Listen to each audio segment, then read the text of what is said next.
నీకు దొరికిన కాలిపట్టి నాదేనమ్మా. అయ్యో చైతన్య, ఆ పాపెవరో కాదు, మన అక్షరే. నన్ను మంచివాడిగా మార్చి నువ్వు చెడు మార్గంలో నడుస్తున్నావా? నాకేమైనా పెళ్ళో పెటాకులయ్యుంటే ఇలాంటి ప్రాబ్లమ్స్ కి నేనేమైనా సొల్యూషన్ చెప్పేదాన్ని. ఇలాంటి కాపురాల గొడవలో నేనెలా సాల్వ్ చేయగలను చెప్పు? నువ్వు మరోలా అనుకోకుండా ఇంకొకసారి ఈ విషయంలో నన్ను మాత్రం ఇన్వాల్వ్ చేయకత్తయ్యా, ప్లీజ్.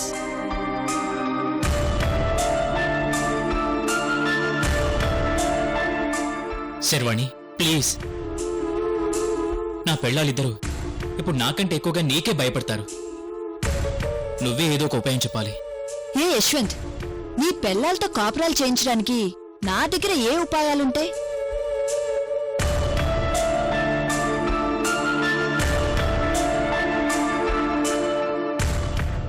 ఎవరైనా పెళ్లి పేరంటాల్లో ములిగి తేలిన వాళ్ళనో లేక బాగా ఎక్స్పీరియన్స్ ఉన్న వాళ్ళని అడగాలి కానీ తాడు బొంగరం లేందని నన్నడిగితే నేనేం చెప్పి చేస్తాను?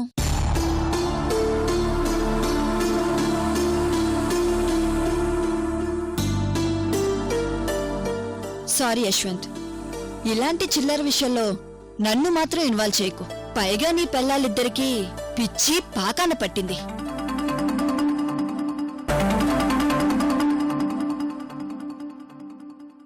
వాళ్ళకి చెప్పడం ఎవ్వరి తరం కాదు.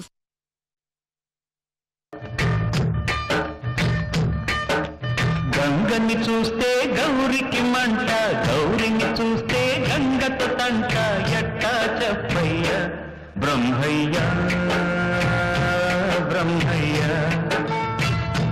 నువ్వైనా చెప్పయ్య. గంగని చూస్తే గౌరికి మంట, గౌరిని చూస్తే గంగతో తంట. ఎట్టా చెప్పయ్య బ్రహ్మయ్య బ్రహ్మయ్య, నువ్వైనా చెప్పయ్యా.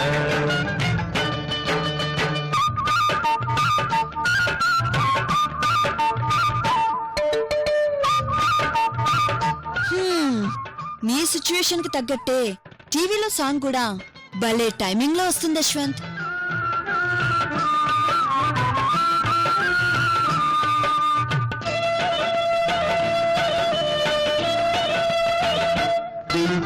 మమతను పంచే గౌరమ్మ తల్లి శివుడిలో సగమయ్య, అర్ధ శరీరం తనదయ్య. అత్తయ్య, నాకు మంచి ఐడియా వచ్చింది. ఏంటి శర్వాణి అది? అత్తయ్య, ఇప్పుడు నీ కొడుకు నీ కోడలున్న సిచ్యువేషన్ ఇప్పుడు మనం చూసిన సాంగ్ ఉందే శోభన్ బాబు మూవీ, అందులో కూడా ఇలాగే ఉంటుంది కదా. ఆ సినిమా పేరు యావండో ఆవిడొచ్చింది. యశ్వంత్, ఈ సినిమా కథని యాస్టీస్గా ఫాలో అయిపో. మీ ప్రాబ్లమ్స్ అన్నీ సాల్వ్ అయిపోతాయి.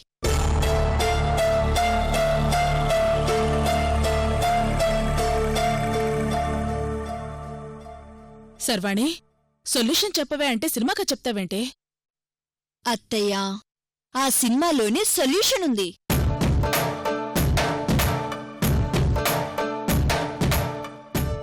ఏంటి యశ్వంత్ అలా చూస్తున్నావు?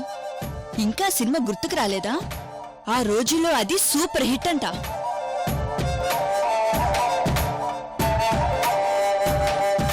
అత్తయ్య, మన యశ్వంత్ వారంలో 3 రోజులు ఒక భార్య దగ్గర, 3 రోజులు ఇంకొక భార్య దగ్గర ఉంటాడు, సరేనా?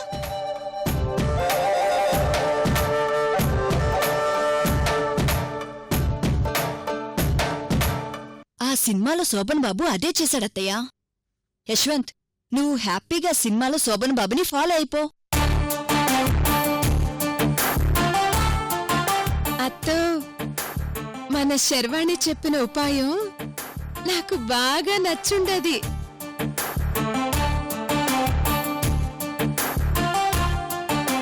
నాకు నచ్చిందత్తయ్య. వారంలో 3 రోజులు నా దగ్గర ఉండటానికి నాకోకే.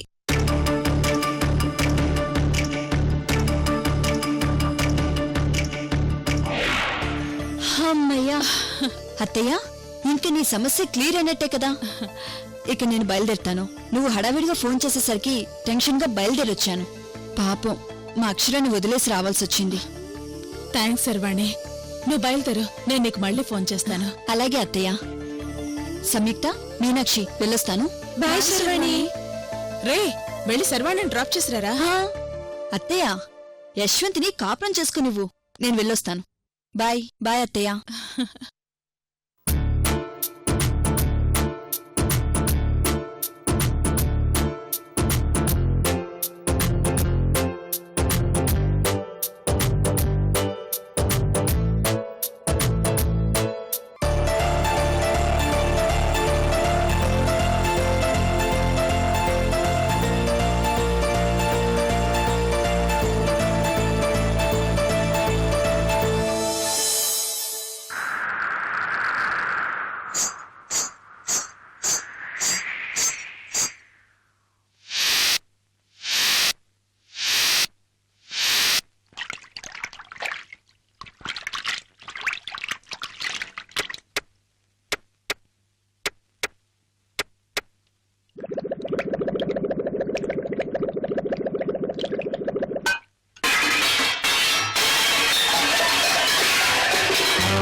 చురుకైన ఈడు వద్దన్న ఊరుకోదు, విరజాజి పూలు వంటింట్లో వాడరాదు.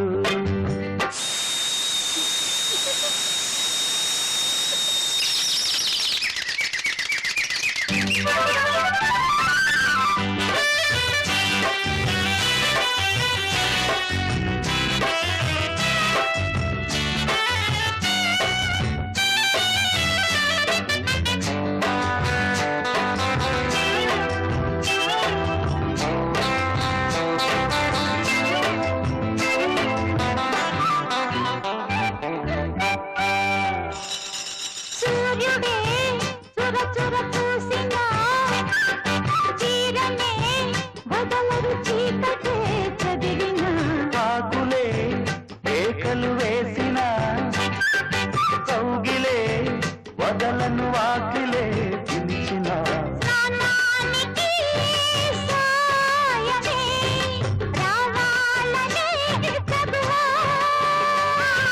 నీ చూపులే సోపుగా కావాలనే సరదా.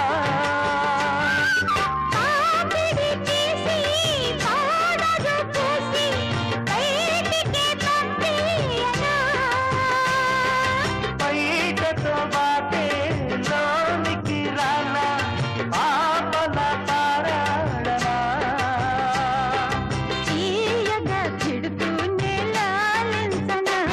సరసాలు చాలు శ్రీవారు తానన విరహాల గహల ఇంకన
శ్రావ్య, నువ్వు నేను ఇలా ఎన్ని రోజులు ఏడుస్తూ కూర్చున్నా మన నుండి దూరమైన అమ్మా నాన్న ఇక రారు. అమ్మా నాన్నలు చనిపోలేదన్నయ్యా. ఎవరు చంపారో ఎందుకు చంపారో కూడా నీకు తెలుసు. అన్నీ తెలిసి మౌనంగా ఉన్నాం. చంపబడింది మనకి జన్మనిచ్చిన అమ్మా నాన్నలన్నయ్యా. సరే, మనం ఇప్పుడు ఏం చేయగలం? బ్యాంక్ అకౌంట్స్ నుంచి పవర్ ఆఫ్ అటార్నీ మొత్తం అమృత పేరు మీదే ఉంది. నీ పేరు మీదకి ట్రాన్స్ఫర్ చేస్తాను, నా పేరు మీదకి ట్రాన్స్ఫర్ చేస్తానని ఇన్నాళ్ళు పైమాటకు అలా చెప్పింది తప్ప తనకు ఉద్దేశమే లేదు శ్రావ్య.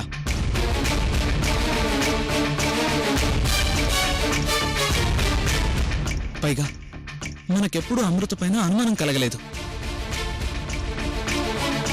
ఇప్పుడు తనని మనం ఏం చేయలేం. ఆస్తి కోసం మన అమ్మ నాన్నల్ని చంపించిన అమృత మనల్ని చంపించిందని గ్యారంటీ ఏంటి? ఇప్పుడు మనల్ని మనం అమృత బారి నుండి ఎలా కాపాడుకోవాలన్నది ఆలోచిస్తున్నాను శ్రావ్య. నా మాట విని అమృత గురించి ఆలోచించడం మానేసి ముందు భోంచెయ్.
మన ఆస్తి కోసం మన అమ్మా నాన్నలు చంపిన అమృత ఈ ఇంట్లో అడుగు పెట్టింది.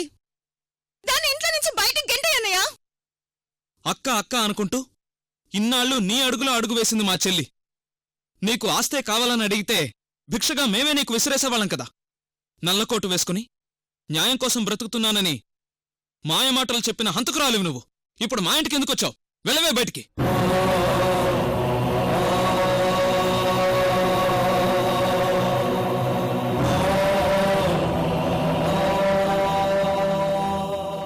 అటు ఉదయించాల్సిన సూర్యుడు ఇటువైపు ఉదయించినా సరే అమృత మాత్రం నీతి తప్పదభిరామ్. నీతి నీతి నీతి ఎంతమందిని మోసం చేస్తావు ఈ మాట చెప్పి? నిజంగా నువ్వు నీతిని నమ్ముకున్న దానివే అయితే నీ చెల్లెలు ముగ్గురు అడగగానే 5 కోట్ల రూపాయలు బ్యాగులో పెట్టి తీసుకెళ్లావే, ఎక్కడిదా డబ్బు నీకు?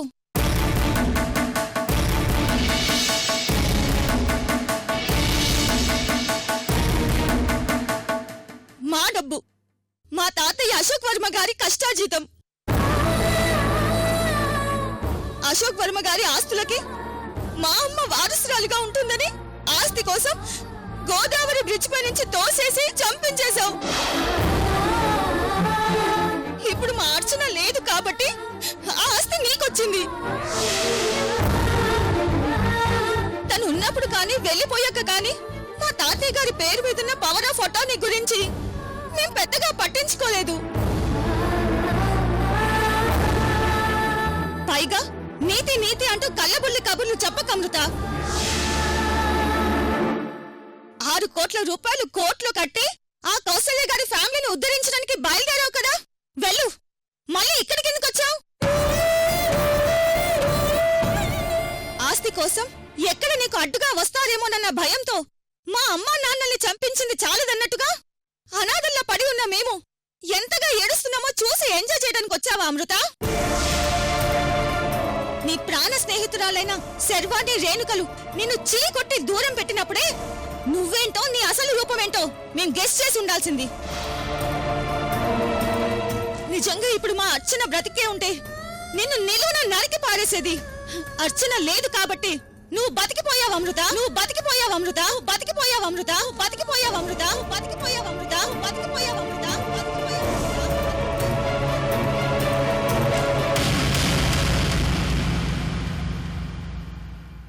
అర్చన చనిపోయిందని ఎవరు చెప్పారు శ్రావ్య?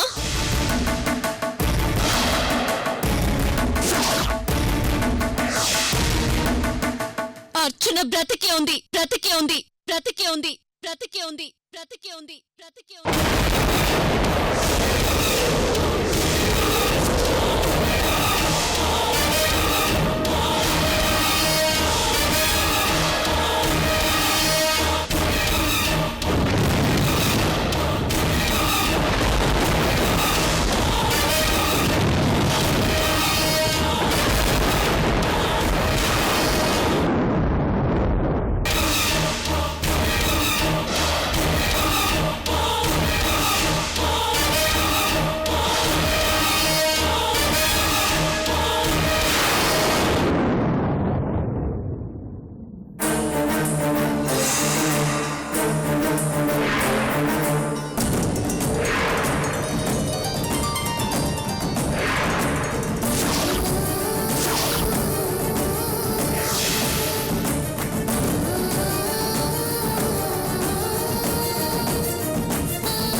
నేను అర్చన గ్రూప్ ఆఫ్ ఇండస్ట్రీస్ అర్చనని అర్చనని అర్చనని అర్చనని అర్చనని అర్చనని ఇండస్ట్రియలిస్ట్ అశోక్ వర్మ గారి మనవరాల్ని.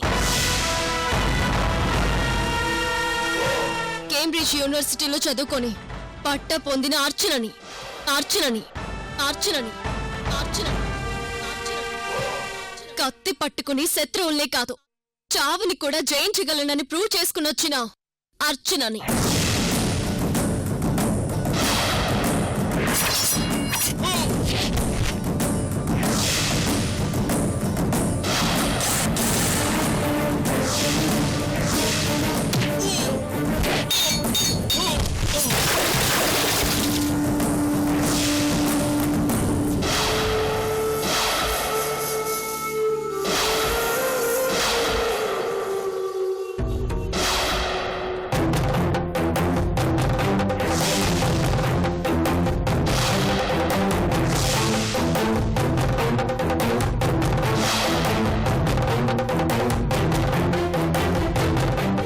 అర్చనక్క,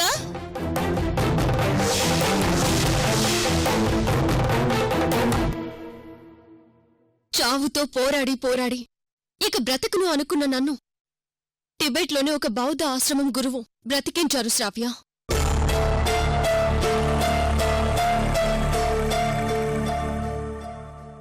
ఆ రోజు నేను రేపు మాపో చనిపోతానని డాక్టర్స్ చెప్పిన తర్వాత అమృత ఎక్కడ నా మీద కాన్సంట్రేషన్ పెట్టి మన కంపెనీ బాధ్యతల్ని మీ రెస్పాన్సిబిలిటీస్ ని నెగ్లెక్ట్ చేస్తుందేమో అన్న బాధతో నేనెలాగూ బ్రతకను కాబట్టి నేను చనిపోయానని మా డాక్టర్స్తో అబద్ధం చెప్పించాను. మీ అందరికీ దూరంగా వెళ్ళిపోయాను.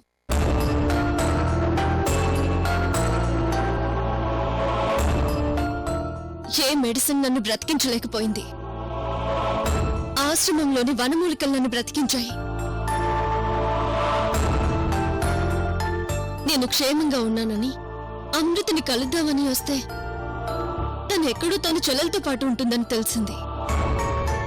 తన గురించి అడగాలని నేను మీ దగ్గరకొస్తే నా మేనత్త చావు వార్త వినాల్సి వస్తుందని నేను అనుకోలేదు శ్రావ్య. అమృత నన్ను నా కుటుంబాన్ని కాపాడి మా తాతయ్యకు నేను జరిపించాల్సిన అంత్యక్రియలు తను జరిపించిన ఒక మంచి వ్యక్తిత్వం ఉన్న అమ్మాయి.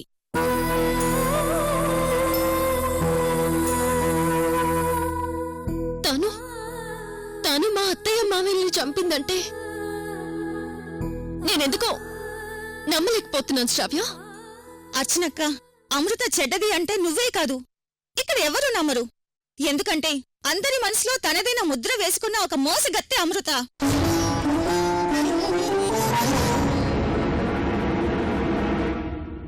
నేను చెప్పేది అక్షరాల నిజమక్క. తను తేనె పూసిన కత్తి లాంటిది. ఇప్పుడు నేను బయటికి వెళ్ళి అమృత మోసగత్తె, ఒక హంతకురాలు అని ఎవరికి చెప్పినా నన్ను పిచ్చిదానిలా చూస్తారు. మన ఆస్తిపైన తను అధికారం చెలాయిస్తూ తన ఇష్టం వచ్చినట్టు ఖర్చు పెడుతుంది. తన ఒరిజినల్ క్యారెక్టర్ కి నిదర్శనం మా అమ్మ నాన్నల చావే.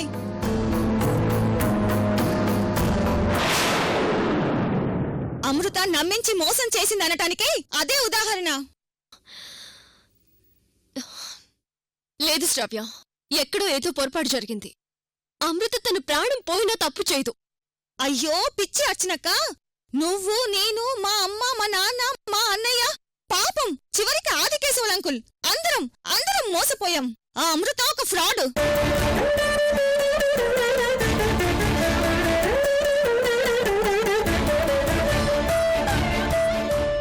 సొంత స్నేహితురాళ్లే చీకొట్టి గెంటేశారు.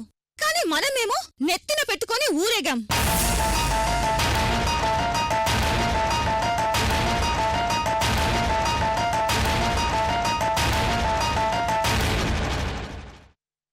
తెల్లవారితే శర్వాణి అక్షరం నుంచి నిజం లాగేస్తుంది. అక్షరం నా వైపు వేలు చూపించిన మరుక్షణం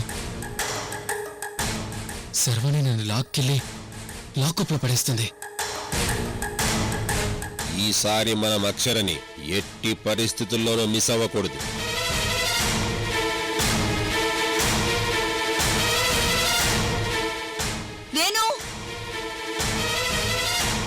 రేణు, అక్షర బెడ్ పెయిన్ లేదేంటి?